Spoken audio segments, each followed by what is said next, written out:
Capítulo 23. A impaciência de Dom Luís tocara ao extremo. Em vão procurava aparentar resignação e conformidade à sua nova vida nos Bacelos. Os laços que o prendiam às velhas paredes da casa morisca eram mais fortes do que julgara ao separar-se delas. Estava-o sentindo pelo mal-estar que experimentava agora. Todos os objetos da antiga residência, que tão precipitadamente abandonara, pareciam ocupar um lugar no seu coração. E o vazio em que o deixaram era terrível para uma velhice já sem esperanças. A corrente daquela vida, ainda que turvada pelas paixões, seguia desde muitos anos, regular e silenciosa pelo álveo e margens invariáveis. De repente, porém, como sucede às águas de súbito constrangidas a mudar de leito, perdeu a serenidade melancólica e calmante monotonia, tão salutar a um espírito atribulado. E, através de novas perspectivas e de novas cenas, precipitava-se inquieta e turva.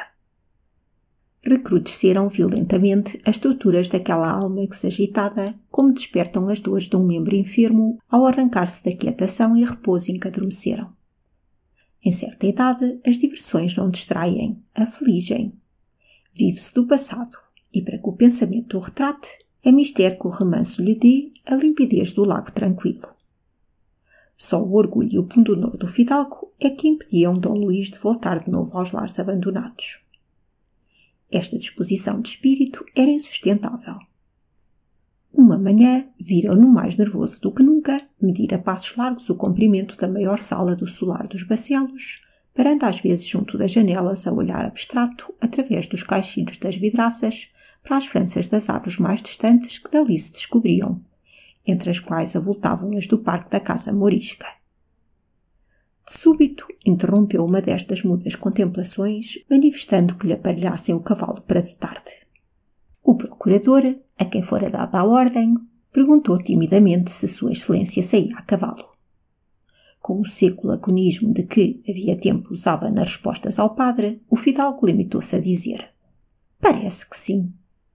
O padre tocou a campainha a chamar por um criado, a quem transmitiu a ordem recebida, acrescentando de que fosse avisado o escudeiro para acompanhar Sua Excelência. Dom Luís acudiu com vivacidade. "Quem lhe disse isso? Eu não preciso de acompanhamento. Que me tenham aparelhado o cavalo para de tarde." "Então Vossa Excelência sai só?" perguntou o padre, em quem esta quebra de pragmática causava grande confusão. "Vou", respondeu Dom Luís, continuando o seu passeio na sala. O padre saiu dali estupefato para a cozinha, onde foi assistir à última demão de uma empada, e nesse exame conseguiu felizmente desvanecer a violência da impressão que a ordem do fidalgo lhe havia produzido.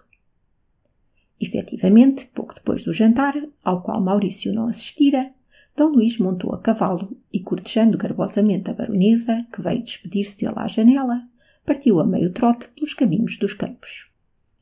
Era um último lampejo da sua elegância passada. Na maneira por que dirigia o cavalo, não se notava, porém, a indecisão própria de quem vai ao acaso. Percebia-se que o fidalgo havia marcado o destino àquele passeio. Tomou por atalhos de montes, evitando o centro da povoação rural. Rodeou quase toda a freguesia e, seguindo pelas raias das contíguas e por desvios ermos de casas e de cultura, por chapadas maninhas e pinhais, onde apenas se entrevia a choça do guardador, foi dar ao extremo oposto da aldeia, nas proximidades da casa morisca. E quanto mais perto se achava do abandonado solar, mais crescia o cuidado que o cavaleiro parecia ter em não ser observado e em dirigir por veredas pouco frequentadas a sua cautelosa carreira. Entrou, por fim, em uma bolsa pertencente à casa, colocada, porém, fora dos muros da quinta e separada deles por uma espécie de valia que servia de caminho público. Dali avistavam-se as árvores, os telhados, as torres e as mais elevadas janelas da casa morisca. Dom Luís fez parar o cavalo e fixou melancolicamente os olhos no velho solar onde nascera e onde apreendia não poder morrer como haviam morrido os seus avós. E adiantada a tarde, e à luz desmaiada do sol que declinava, crescia a tristeza do velho. Os olhos tinham um fulgor que denunciava lágrimas. Era solenemente triste aquele quadro.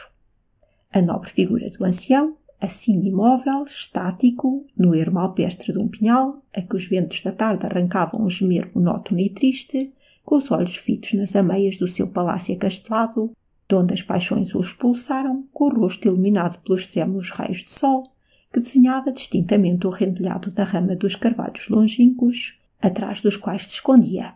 Era uma personificação vigorosa do desalento e da saudade com o colorido da desesperança que a velhice lhe dava. A imobilidade do cavaleiro contrastava com a impaciência do fogoso animal que escarvava em sofrido solo sem que pudesse satisfazer a ânsia do movimento que o devorava. De súbito, o cavaleiro fez um movimento, como quem adota uma resolução, a que por muito tempo repugnara. Pôs-se de novo a caminho, seguindo sempre a direção do muro da quinta e sem abandonar o pinhal. Pouco adiante, encontrou as ruínas de uma antiga casa de guarda, já quase destelhada, e em cujo recinto cresciam à vontade as giestas e as tujeiras por entre os montões de telha e de caliça caída, e onde encontravam tranquilo abrigo répteis de toda a espécie. D. Luís levou para ali o cavalo, que prendeu ao varão oxidado e torcido de um caixilho de janela e saiu outra vez, continuando a rodear a quinta. Havia um lugar onde o muro era parte derrubado e facilitava extremamente o ingresso. Sabiam-no bem uns certos rondadores notívagos que tantas vezes por ali efetuavam as suas explorações depredatórias no mal vigiado terreno da casa mourisca. Foi por o mesmo caminho desses visitadores suspeitos que o proprietário daquele nobre solar aí entrou furtivamente e, corando do passo, a que a violência de uma entranhada saudade o impelia. Dentro em pouco achava-se na quinta. Caminhou inteiramente agitado pelas ruas solitárias, atravessou as devesas, onde àquela hora não penetrava um só raio de sol, e sem vacilar seguiu na direção da casa. Ao chegar ao pátio, viu aberta uma pequena porta por onde habitualmente se fazia o serviço do palácio. Ocorreu-lhe só então que poderia estar alguém lá dentro àquela hora. Se se encontrasse ali com Tomé, como conseguiria arrostar com a vergonha de ser por ele descoberto naquela visita furtiva? Ia recuar, mas o impulso interior a obrigá-la a progredir era mais forte. Venceu, aproximou-se cautelosamente da porta e ficou-se a escutar por alguns instantes. No interior havia o mais completo silêncio. Não se divisavam vestígios que denunciassem presença de alguém estranho. D. Luís deu a medo alguns passos no limiar, subiu os primeiros degraus da escada, hesitando e escutando a cada passo que dava e a cada degrau que subia. Sempre o mesmo silêncio. Pensou então o fidalgo que bem poderia ser que na precipitação da saída tivesse ficado aberta aquela porta. E animado por esta hipótese, adiantou-se mais resoluto. Havia nas largas escadas uma luz frouxa e quase misteriosa. Esta luz e aquele silêncio eram dos que infundem no ânimo um sentimento quase de pavor. Nesses corredores e escadas vazias e obscuras, ele, o senhor e proprietário do solar, movendo-se com o receio de ser descoberto. Que situação a sua! Que humilhadora situação para o seu orgulho! As correntes de ar sibilavam melancolicamente ao enfiarem-se com as fechaduras das portas e frestas que deitavam para a escadaria. Os passos do fidalgo tinham sob aquelas abóbodas uma ressonância estranha. Eram sem número os objetos que lhe recordavam os amargos momentos da sua alvoroçada saída da casa mourisca. Caixões vazios, sacos, bocetas, papéis de empacotar, tudo jazia ainda em confusão nos corredores, como na pressa dos preparativos Frei Januário os deixara. Sinais eram estes que pareciam indicarem que desde aquele dia ainda ninguém entrara na casa mourisca. Mais seguro já na persuasão que não seria surpreendido nesta clandestina visita, D. Luís subiu sem o menor receio as escadas que levavam ao santo santuário das suas afeições, à torre onde haviam sido os aposentos de Beatriz, onde ela tinha vivido e expirado. Era esta a peregrinação que empreendera aquele desconfortado velho. Para ali era que as suas intensas saudades o chamavam. Tinha já subido mais de meio lanço da escadaria quando subitamente estremeceu, parando a escutar um mal distinto som que lhe chegara aos ouvidos. Correu-lhe do rosto uma palidez mortal e a fronte principiou a cobrir-se-lhe de um suor como de agonia. A turbação que sentia foi tão intensa que teve de apoiar-se à parede para não cair. eram os sons longínquos de um instrumento de música que partiam do lugar para onde ele se dirigia. Vagos, confusos ainda, mas melodiosos como da harpa que, pendurada nos ramos de carvalho, vibrava ao perpassar das brisas da tarde. Na triste solidão daquela casa abandonada, à hora misteriosa do escurecer do dia, aqueles sons, ressoando pelos longos corredores e pela vastidão das salas desertas, tinham de fato não sei quê de sobrenatural. Dir-se-ia música de fadas em um desses espaços encantados que ergue no meio das florestas a imaginação popular. Não era somente o inesperado e a estranheza do fato que feriam de espanto o senhor da casa morisca. Aqueles sons exerciam sobre ele outra e superior influência. Conhecia-os. Não eram vozes estranhas aos ouvidos do ancião ralado de saudades e que se achava ali atraído por elas. Conhecia-os. Em outras épocas tinham já ressoado entre aquelas tristes paredes e sob os altos tetos dos aposentos hoje desabitados. Nesses tempos havia ali dentro corações que pulsavam de simpatia ao escutá-los. Eram o sinal de que o anjo da família velava, de que a meiga criança, sobre cuja cabeça se condensavam todos os castos afetos daquela alma de homem, praticava com os anjos, seus irmãos, na misteriosa linguagem da música. Aqueles sons, poderia ele desconhecê-los? Eram os da harpa de Beatriz. Mas que mistério revelavam eles agora? Que magia os faria renascer quando, havia tanto, caíra gelada a mão que os desferia? As sombras dos mortos teriam vindo povoar a casa abandonada pelos vivos. A alma querida de Beatriz viera porventura chorar e lamentar-se da solidão em que os seus haviam deixado os lugares que ainda conservavam tão vivas as memórias dela. Quem pode analisar o confuso turbilhão de ideias que atravessou naquele momento o espírito do fidalgo? Piedosas crenças de infância, superstições que a razão subjugara, quiméricos produtos de um cérebro febril, tudo se levantou em um enxame alvoroçado e revolto ao escurecer a inteligência do ancião, que tremia sob um inexplicável terror. É uma alucinação, pensava ele, esforçando-se por dominar aquela fraqueza. É uma quase loucura produzida por esta ideia fixa que nunca me abandona. E continuava a subir, com passos ainda mal seguros, a escada da torre. Mas os sons, que ele julgava efeito dos sentidos alucinados, longe de se desvanecerem, cada vez se ouviam mais distintos. Sem dúvida alguma, partiam dos aposentos de Beatriz.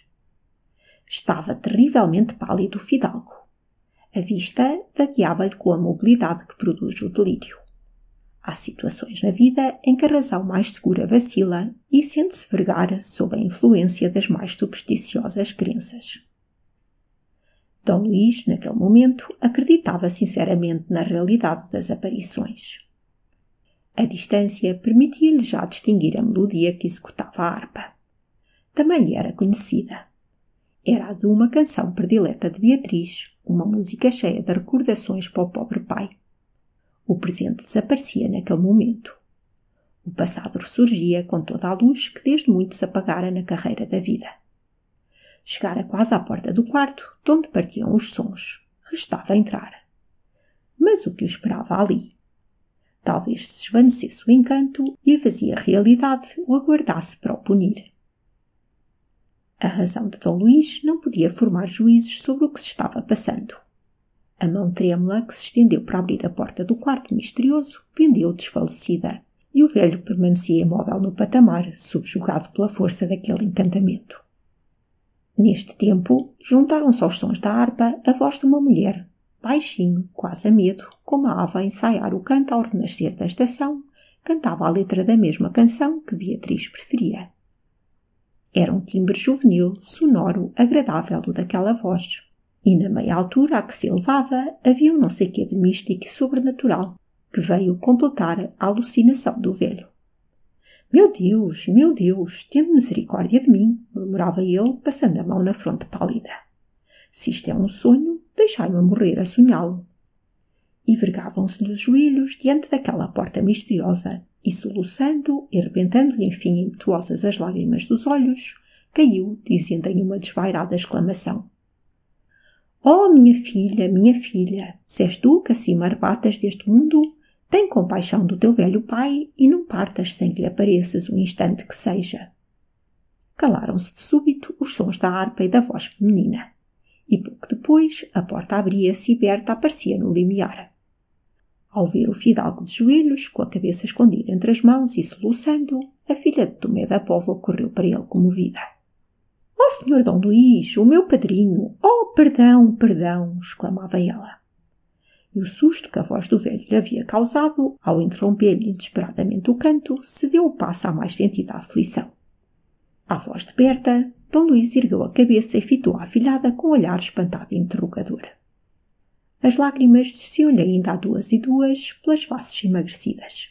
— Perdão, perdão, meu bom padrinho, prosseguia Berta tentando erguê-lo. Fiz mal, bem o vejo, bem o sinto agora. Mas havia tanto tempo que eu desejava visitar estes sítios. Mas não chore, senhor Dom Luís, por amor de Deus, perdoe-me. O fidalgo, quase ainda alheio ao que se passava, deixou-se erguer e conduzir por Berta para dentro do quarto e sentou-se, sem consciência dos seus atos, na cadeira junto da harpa, cujas últimas notas parecia ainda vibrarem no espaço. A comoção violenta quebrara-lhe as forças. Os braços e a fronte pendiam-lhe em um desfalecimento profundo. Berta ajoelhou-se aos pés, tomando-lhe as mãos, beijando-as e cobrindo-as de lágrimas. Se eu imaginasse que podia causar-lhe esta pena, não teria vindo. Foi uma loucura minha, agora é que vejo. Mas trazia isto na ideia havia tantos dias, só hoje me atrevi a subir aqui. Se soubesse como chorei ao tornar a ver este quarto e estes objetos que todos conhecia. Todos! Oh, não se aflija, senhor Dom Luís, e perdoe-me. Perdoe-me por quem é. Perdoe-me por amor dela. Fiz mal, bem conheço, mas, como também te queria muito... Depois, assim que vi esta harpa, oh, meu Deus, que saudades! Como me lembrei dela, da música que tantas vezes lhe ouvi, da canção que ela preferia. Quis avivar essas recordações e, mal sabia eu o que estava fazendo. Como era cruel sem o suspeitar. Quem me há de perdoar o mal que lhe fiz? Imagino o que sofreu, o que está sofrendo ainda. E ser eu que lhe avivou estas feridas. Não me queira mal por isso. Foi a saudade que me trouxe aqui, a saudade daquele anjo que eu conheci no mundo. Por amor dele lhe peço que me perdoe a dor que lhe causei. E a voz de Berta tremia ao falar assim.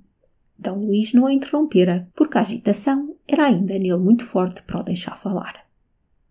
Poisando, porém, as mãos na cabeça de Berta e afastando-lhe os cabelos da fronte com um gesto de paternal carinho, fitou-a com os olhos ainda enevoados de lágrimas e disse-lhe, suspendendo-se a cada palavra, em luta com a comoção que o sufocava. — De que me pedes perdão, Berta? Destas lágrimas? Oh, deixa-as correr, que há muito que não choro lágrimas que me deem um alívio assim. Eu sou que te digo. Obrigado, Berta. Obrigado que me fizeste entrever a felicidade que o céu me pode ainda dar. Nestes curtos instantes da minha ilusão, luziram-me uns lampejos de alegria celeste. Tu só podias ressuscitar uma filha e eu quase a senti ao ouvir-te, ao escutar essa abençoada música e a voz que julguei que só me chegaria outra vez aos ouvidos se um dia me fosse dada a escutar a dos anjos do céu. Agradecido, Berta. A este meu coração são mais conhecidas as dores que o despedaçam e queimam do que estas que o desafogam em lágrimas. Agradecido, filha. E o severo fidalgo da casa morisca, sensibilizado, sem o menor vestígio da sua habitual rigidez, aproximou dos lábios a fronte de Berta e beijou-a com a doce afabilidade de um pai. Berta beijava-lhe as mãos, chorando com ele. Por muito tempo assim se entenderam mudos aquele velho e aquela rapariga, trazidos ali por uma mesma saudade, consagrando lágrimas a uma mesma recordação. Dom Luís estava cada vez mais fascinado. Nem por a ideia lhe corria que fosse a filha de Tomé da Póvoa quem tinha na sua presença e quem abençoara e beijara.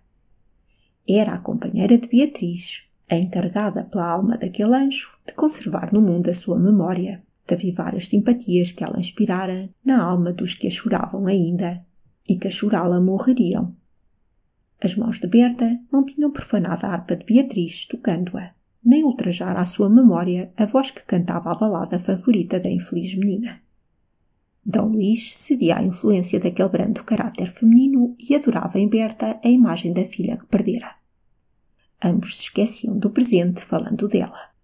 D. Luís mostrou a Berta todos os objetos que haviam pertencido à filha e que ele ali conservava ainda como relíquias sagradas. A poucos olhos os revelaria assim, como fazia aos de Berta. Mas a quem conservava tão bem a memória de Beatriz, não era sacrilégio de vassalos. Ai, Berta, Berta! Para que me quis mostrar Deus aquela alma na vida, sabia assim de roubar-me, exclamava D. Luís no decurso deste melancólico exame. Para lhe dar um anjo que o veja do céu e vele pelo destino desta família que ela tanto estremecia na terra. O destino desta família, repetiu o fidalgo, assombrando-se-lhe o semblante. Triste destino! Confio nas orações daquele anjo. Quando uma família cumpre no mundo uma dolorosa expiação, nem as orações dos anjos podem aliviá-la dela. Deus afastou do mundo a inocente e fraca para me deixar só a mim o peso do meu infortúnio e o das longas culpas dos nossos. Ele bem sabia que enquanto a tivesse ao meu lado para arrimo, nem sentiria o castigo. Aceito a sentença de Deus, procurarei cumpri-la com firmeza e oxalá que meus filhos, recebendo o sinistro legado, não desfaleçam como covardes. Não pense nessas coisas, meu padrinho. Tenho fé que ainda voltarão dias felizes para esta casa. Sim, quando comprar em asta pública qualquer proprietário endinheirado que faça depois ressoar por estas salas o som dos bailes e dos festins. A casa verá então dias alegres verá. E quem se lembrará dos velhos senhores dela, cujos descendentes talvez aceitem um lugar de convivas à mesa do novo proprietário. Porque vamos para uma época de fáceis condescendências. Berta calou-se baixando os olhos porque pressentia perigos na direção que levava à conversa. D. Luís tinha delicadeza para compreender a descrição de Berta e, mudando de tom, continuou. Mas perdoa-me, Berta, estas ideias tristes da velhice não são para a tua idade. É uma crueldade da minha parte não guardar para mim estes pensamentos. Se eu pudesse desvanecê-los... O fidalgo limitou-se a fazer um gesto de negação. Neste momento, ouviu-se na escada um rumor de passos e de vozes que a ambos fez estremecer. — É teu pai, Berta? — perguntou D. Luís, erguendo-se e olhando em redor com inquietação. — Meu pai não está na terra. Há 3 dias que partiu e não o esperamos ainda hoje — respondeu Berta, sobressaltada também. Calaram-se como para melhor escutarem o rumor que parecia já mais próximo. Ouviu-se uma voz dizer: — Vejamos contudo deste lado. A torre pode muito bem servir para Pombal. D. Luís estremeceu ao som daquela voz. Outra respondeu em tom mais baixo: — Parece-me que entrevejo uma porta aberta. Devagar, devagar. — Ânimo, Maurício. Olha se deixas perder as vantagens da tua bela posição. — Maurício! — exclamaram ao mesmo tempo D. Luís e Berta, e uma intensa palidez cobriu o rosto desta. D. Luís desviou para ela um olhar em que havia um fulgor de desconfiança. — Ouviste? Berta fez um sinal afirmativo. — Sabes o que significa isto? — Não, respondeu Berta com firmeza, levantando a vista para o fidalgo que a observava. Na firmeza e limpidez daqueles meigos olhos, que não fugiam dos seus, ele conheceu a verdade da resposta. — Não, juro-lhe que não, respondia Berta com energia. — Bem, tornou o velho, carregando o sobrolho e apertando a mão de Berta em sinal de proteção. — Esperemos, então. Os que subiam estavam já na proximidade da porta. D. Luís recuou alguns passos e ficou oculto pelo cortinado do leito da filha. Berta permaneceu imóvel com a mão apoiada à harpa. Depois de alguns instantes de demora, a porta moveu-se vagarosamente sobre os gonzos e no vão deixou aparecer a figura de Maurício e mais atrás, meio encoberto pelas sombras do corredor, os 2 malignos semblantes dos manos do cruzeiro. Maurício trazia o olhar desvairado e certa desordem de feições denunciadoras da orgia com que os primos traiçoeiramente o tinham preparado para o escândalo que meditavam. Ao reparar em Berta, Maurício fitou-a com uma expressão de quase cínica ironia. — Boas tardes, Berta, disse ele, curvando-se com gesto de escárnio. Não sei se a minha presença interrompeu alguma doce meditação que esta luz amortecida da tarde lhe estivesse inspirando. Mas tão longe estava de esperar encontrá-la aqui. Berta tremia e baixava os olhos sem atinar o que dissesse.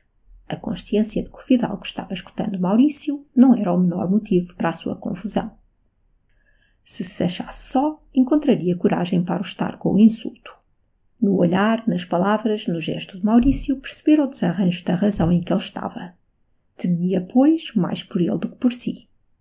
Maurício prosseguiu. Julgávamos encontrar outra pessoa nesta velha casa abandonada, porque vimos um cavalo guardado furtivamente aí perto em uns pardieiros arruinados. Isto indicava a presença do cavaleiro. Saber-me-á dar notícias dele, Berta. Berta não respondeu. Então não fala. Parece perturbada. É inexplicável a sua confusão diante de mim, Berta. Conhecidos há tanto tempo, companheiros de infância. Não se lembra de que brincámos nesta sala, eu, minha irmã, Berta e Jorge? Um dos primos tossiu ao ouvir o último nome. Maurício voltou-se. Que é? Que reflexões vos despertou este nome? Parece que também Berta não o ouve de sangue frio. Berta tremia cada vez mais. Aqui há um mistério. Berta está dominada por alguma influência má. Desconheço-a. Dar-se-á como ao espírito se oculta de nós, 3 bons rapazes inofensivos que respeitam todas as entrevistas secretas, todas as doces afeições da alma e que só querem que se seja franco e leal com eles nas palavras e nas obras e se ponha de parte a falsa moralidade dos hipócritas. Depois, deixando o tom de sarcasmo pelo da veemência, bradou. Se alguém me ouve e ainda tem uns restos de brio e de vergonha, que se não esconda, que apareça. É tempo de acabar a comédia. Apareça, ou eu prometo tentar a sua covardia, obrigando-o pela honra a acudir à mulher que furtivamente corteja, se a quiser livrar do galanteio que ela desdenhosamente rejeita. Estavam mal acabadas estas palavras e Dom Luís achava-se já em frente do filho, fitando-o em silêncio e com um olhar de severa e expressa interrogação. Maurício recuou, como se aquela aparição o ferisse em pleno peito. Os do cruzeiro envolveram-se a mais e mais nas sombras dos corredores. Seguiram-se alguns momentos de silêncio. Dom Luís foi o primeiro a interrompê-lo. Aqui estou, pronto para responder ao interrogatório do meu filho e desses senhores que se escondem, por modéstia, na sombra do corredor. Interroguem. Meu pai, balbuciou Maurício baixando os olhos. Então deu nisto a bravata da atrevida provocação que me fez aparecer? E os senhores não serão mais ousados? Muito bem, se é a consciência que os abaixa ao lugar de réus, eu tomo o meu lugar de juiz. Que significa toda esta cena de orgia? Que infâmia, que vileza os fez subir estas escadas e empurrar aquela porta? Julguei perceber que se tratava de insultar uma senhora. Boa diversão para fidalgos. E voltando-se para Maurício, prosseguiu. Dantes, aqueles que traziam o nome que usas baixavam cortesmente os olhos diante das damas e erguiam-nos para cruzar a vista de homem, quem quer que ele fosse, que procurasse a sua. Tu hoje desonras esse nome, fazendo o contrário. És insultante e provocador com a fraqueza e baixas a vista ignobilmente sob o peso da tua covardia. Envergonho-me de te ter como filho. Senhora! Basta! Não quero aumentar a minha vergonha, devassando o íntimo das tuas intenções vindo aqui, em companhia dos teus camaradas das devassas orgias. Berta bem vi. Quando, movida por um sentimento generoso, subiu os degraus destas escadas no intento de se entreter com a alma de Beatriz, que melhor que ninguém conheceu, confiava demais na boa fé dos outros, julgando-a pela sua. Devia lembrar-se de que nesta casa em ruínas, de onde voou para o céu aquele anjo, criaram-se os hóspedes das ruínas, os répteis e as víboras que se arrostam até aqui para a ferirem com o insulto e com a calúnia. Aqui mesmo, neste lugar que devia ser sagrado para meus filhos, se a fatal influência que pesa sobre esta família não tivesse já apagado neles todos os instintos de dignidade e de nobreza. Deus, porém, trouxe-me aqui para protegê-la do insulto e espero que, apesar de trêmulo, ainda ao meu braço lhe servirá de seguro apoio. Talvez que a depravação nestes homens perdidos não tenha chegado ainda ao ponto de ousarem ameaçar-me. Uns restos de respeito filial lhe servirão de salvaguarda. E Dom Luís, dando o braço aberto, que maquinalmente lhe obedecia, saiu do aposento com a cabeça erguida e o gesto severo. Maurício e os primos do cruzeiro afastaram-se timidamente para os deixar passar. Maurício deixou-se cair uma cadeira e escondeu o rosto entre as mãos, exclamando: Eu sou um miserável! Os primos olharam-se com um gesto cômico de 2 colegiais encontrados em flagrante delito de insubordinação. Fim do capítulo 23.